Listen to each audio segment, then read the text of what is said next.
Good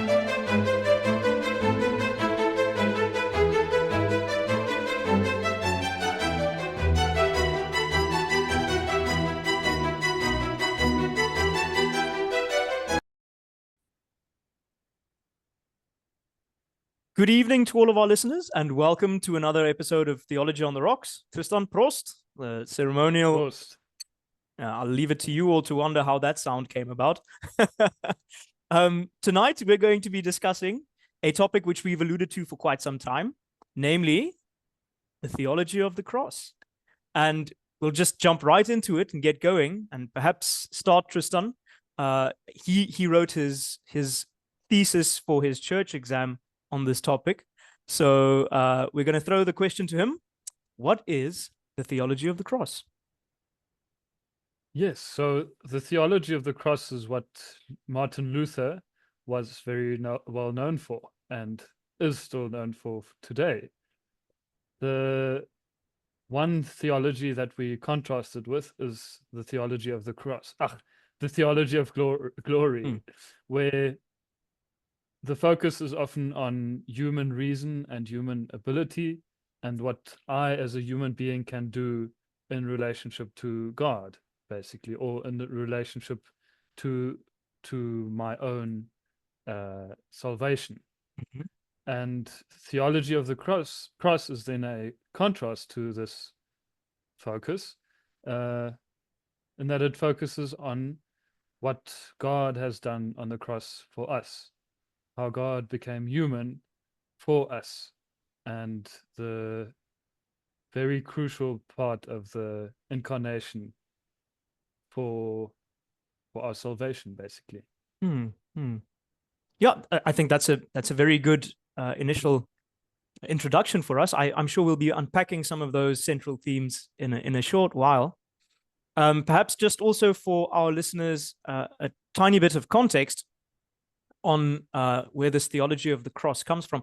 As you mentioned, Tristan, it is seen very much in contrast to the theology of glory, and I think it would help us to know that prior to Luther's publication of his 95 Theses, the famous ones which he allegedly hammered into the Marienkirche, or the Schlosskirche in Wittenberg, yeah? In Wittenberg, yeah. Yeah, and prior to the publication of these theses in 1517, Luther already had another series of theses going around, the 97 Theses, which was a sort of a directed against scholastic theology as a whole, whereas the 95 Theses were directed at the problem of indulgences. And so then we arrive here at 1518 in Heidelberg, Germany, where Luther and I think one or a few other friends and theologian friends went to engage in a disputation, which is a fancy way of saying a late medieval theological debate on these theses that have been set forth. And so then these theses that come from the Heidelberg Disputation are also the source of what we today call the theology of the cross, especially in the Lutheran tradition. And they then put into stark contrast this conflict between our desire for our own glory and our desire for the cross as the source and summit of our salvation. But perhaps, Tristan, you want to elaborate on this some more? Yeah, to pack it out? Yeah, to start maybe with a biblical figure, such as David, the king of the Israelites. I think we often want to say, oh, look at how David was such a faithful person, Yes. and how he shows us how we should be faithful and everything through his Psalms, and yeah, just the wonderful relationship he has with God. And much of that is true. But then I think with the theology of the cross, we should maybe focus more on what God was doing in David's life, how God was still being forgiving to David, and still, despite the big sins he made, such as committing adultery, accepting David still with love and with mercy. And today we have also this trend, I think, of focusing on the individual a lot. We've kind of forgotten about community and about what's out there maybe, and often just think of what's in here and what's troubling me and my journey. And then I think the theology of the cross, as one of our mentors once said, allows us to, or prevents us from thinking we're the center of the universe. Because when you start flying out with a spaceship, you'll see we're not the center of the universe. And in fact, God is the center of the universe, as we mentioned in another video, that he's the one orchestrating everything. And even in our story of faith, it's not totally about us. It's about what God has been doing in our lives. Yeah, perhaps even specifically in our story of faith, that would be the case. And, well, I hope the lights will allow this, but there is this famous piece of art, namely the Luther Rose. And I think this also visually perhaps places the cross right at the center of our theology for no coincidental reason.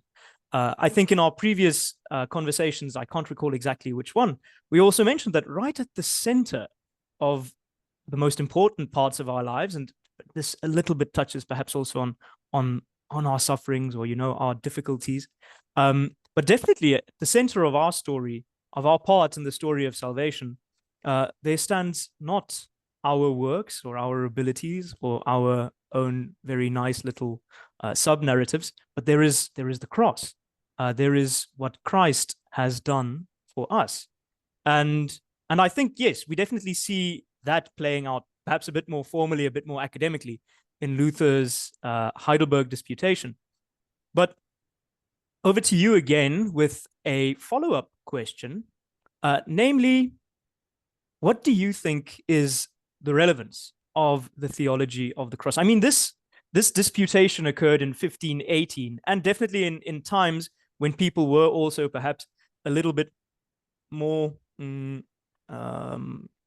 thoroughgoing with their examinations of theology, and less, emotionally centered, which we perhaps sometimes tend towards.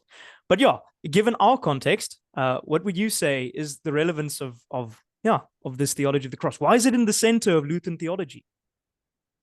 Yeah, so it's something I'm quite passionate about, is this idea that we are basically struggling with modernity today, or post-modernity, but still the effects of the Enlightenment, basically, which allowed us to basically be free of religious institutions and the certain social hierarchies, like monarchies and feudal systems and that kind of thing.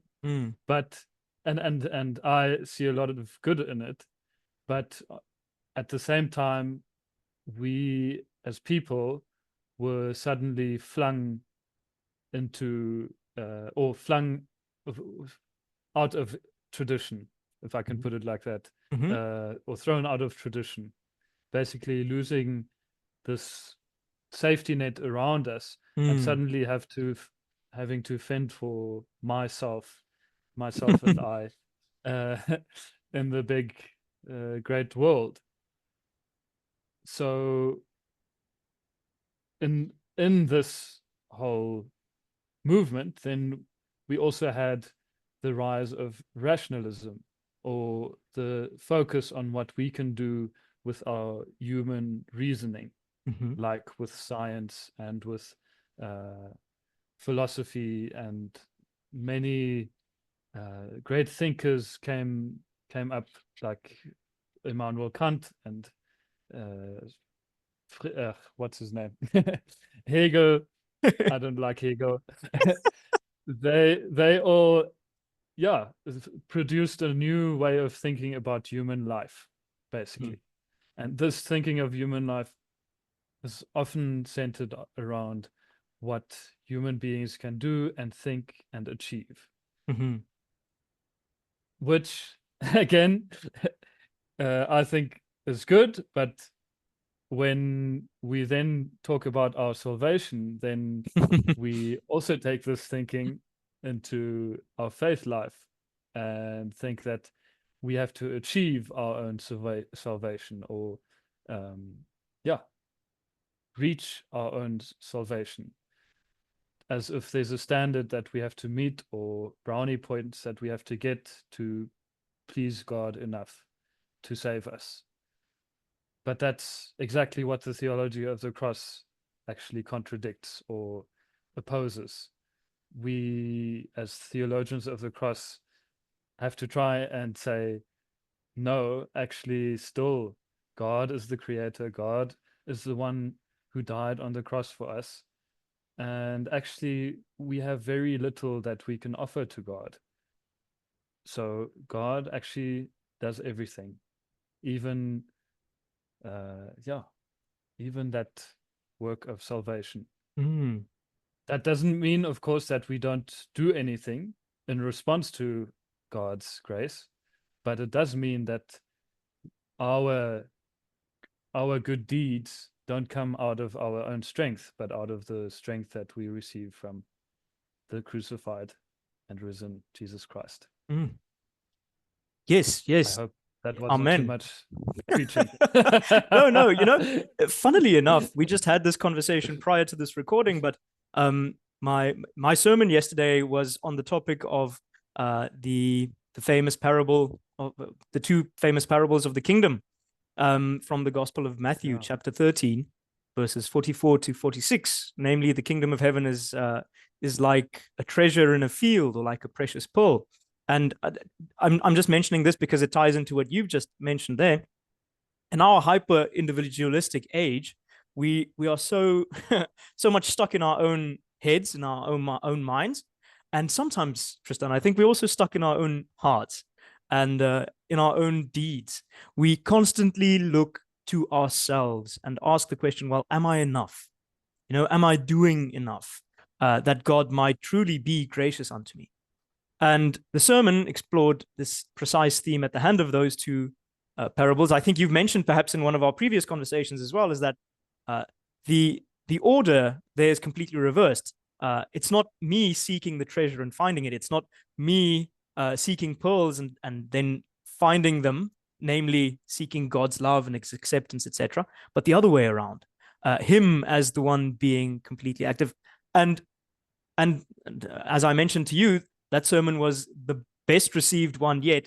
I think precisely because there's so much nonsense out there these days that constantly direct people towards themselves when asking the question, are you all right with God? Immediately we put up a mirror and check and go through the list and say, damn it, no. Yeah. But the theology of the cross then I think shows us a very different impulse here. Yeah. And that is wonderful that you actually talk about your own experience, I think, because just again to show that we ourselves are still learning as preachers. And I definitely agree that also we can often look at a biblical text and think, what does this mean for me, or what should I do in response to this command of God or something? But then, for me, it's often easy to forget what God is comforting us with. And it's actually, I think, one of the most, if it's actually the most encouraging thing for me. I think the message that we can also just sometimes receive God's grace, and to be honest, think too much about what we're doing the whole time. Yes, I think that's an essential point. a liberation from the prisons I think we construct oftentimes for ourselves by Yes. creating false expectations of ourselves and then being disappointed when we cannot reach those false expectations.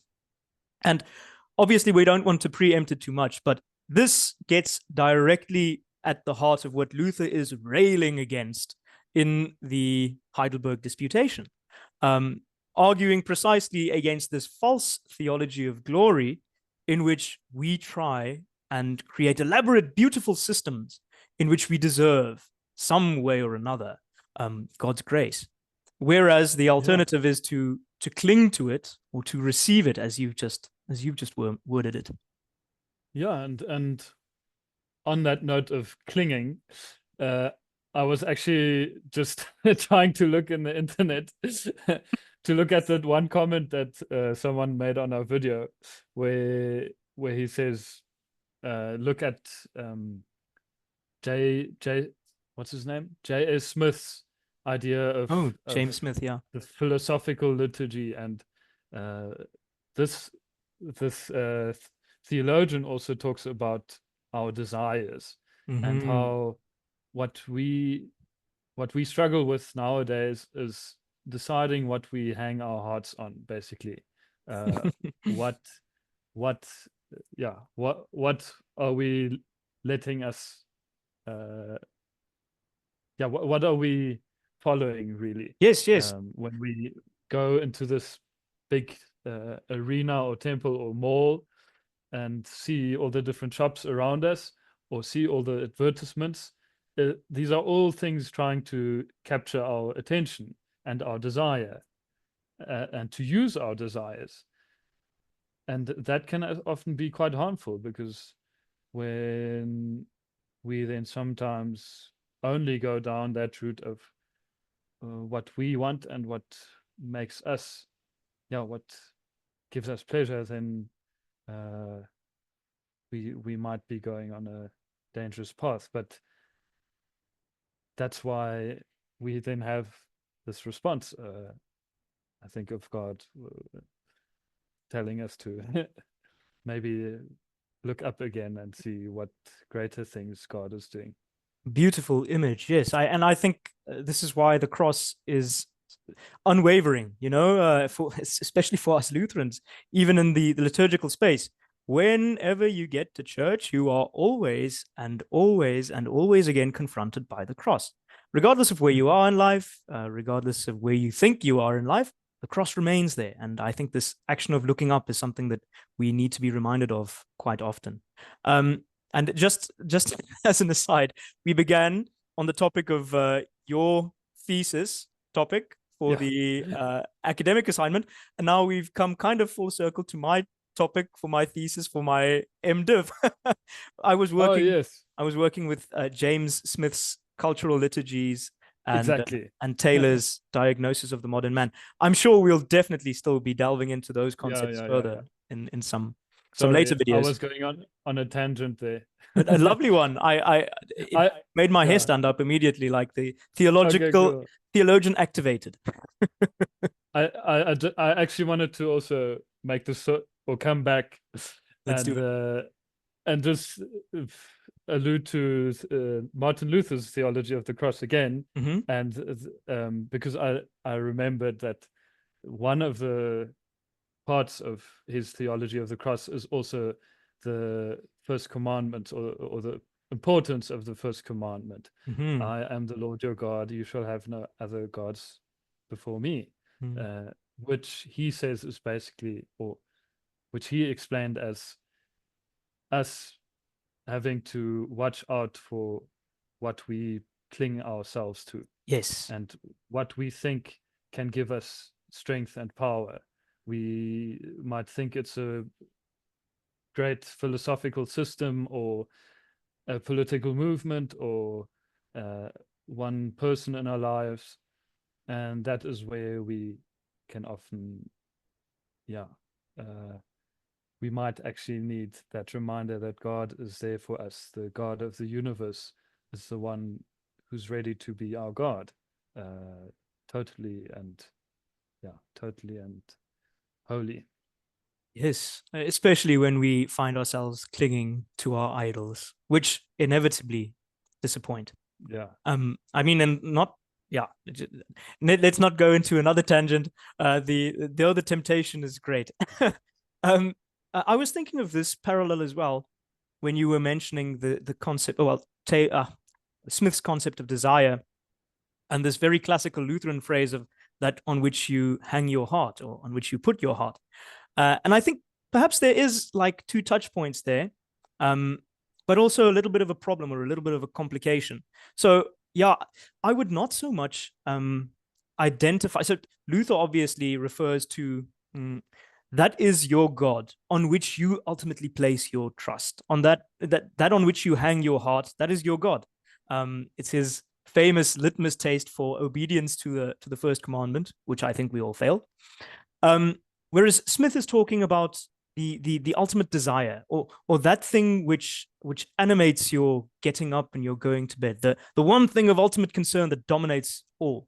And I think there's actually a little bit of a conflict here between Smith and Luther in that sense, because, and coming back to the theology of the cross here, I think the theology of the cross begins by noting very poignantly that we do not desire God very often. We very often desire and pursue so many other things constantly. But I think the great comfort of the theology of the cross is yes, our our mm, our only hope is indeed to cling with a little bit of power we still have in these grips to Christ ultimately.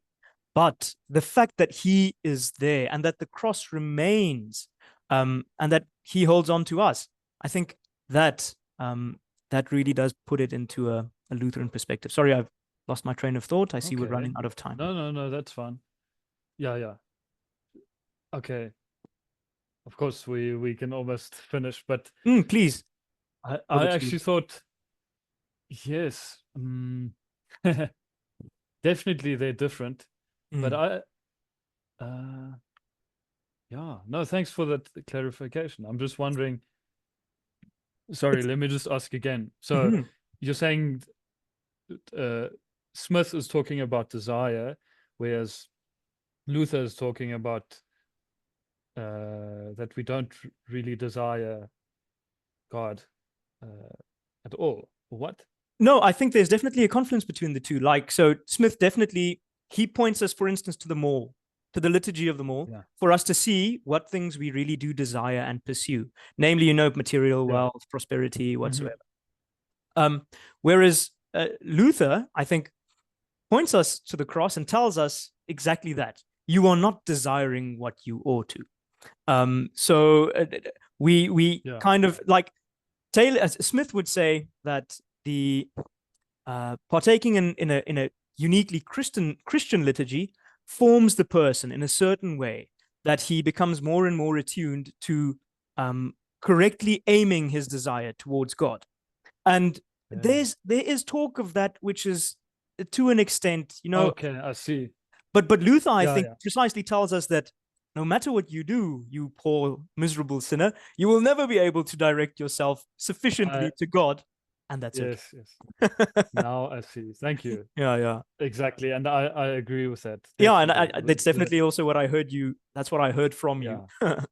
We have to admit basically that we we always are susceptible to other things, and when we think about what we want, and even when we do want something good, like Mhm. Paul says, then still somehow we mess it up, or we just have this. We don't have that much control over ourselves. We mess Yeah. it up, I think, is an excellent note Thanks. on which to start to end this Yeah. podcast. That's a perfect Exactly. summary. We mess it up. Okay. Yeah, Let please, me just end with one last thing. please. Why again it's relevant for us. I think, especially for young people today, uh, we think of what I have to make of my life, and basically where can I find meaning, or where should I go? And I mean, I also have these questions. But then, when you hear this message that that God is always there and always willing to be your God, and that he has done all the work for you, then suddenly it just, for me, releases a whole lot of tension and stress, because now I know I don't have to figure it all out always. I don't have to understand it all the whole time, because I often, obviously, I want to, I desire to Of understand course, everything. of course. Yes, with my very analytical brain, but I can't. So I can sometimes just rest in God's presence. That I think that is an absolutely excellent note on which to end this chat of ours, and then on which to continue with the next one, where we will be exploring in a little bit more detail what is the content of the theology of the cross at the hands of the Heidelberg Disputation. Exactly. And it won't be boring. Believe me, we're dealing with Luther. That man is dynamite. Exactly. Wonderful. Yeah. Wonderful. Well, thank you, Tristan. This has been most insightful, and I'm already looking forward to our next session. I'll give the last word to you. Like, comment, and subscribe. Sehr gut. Cheers.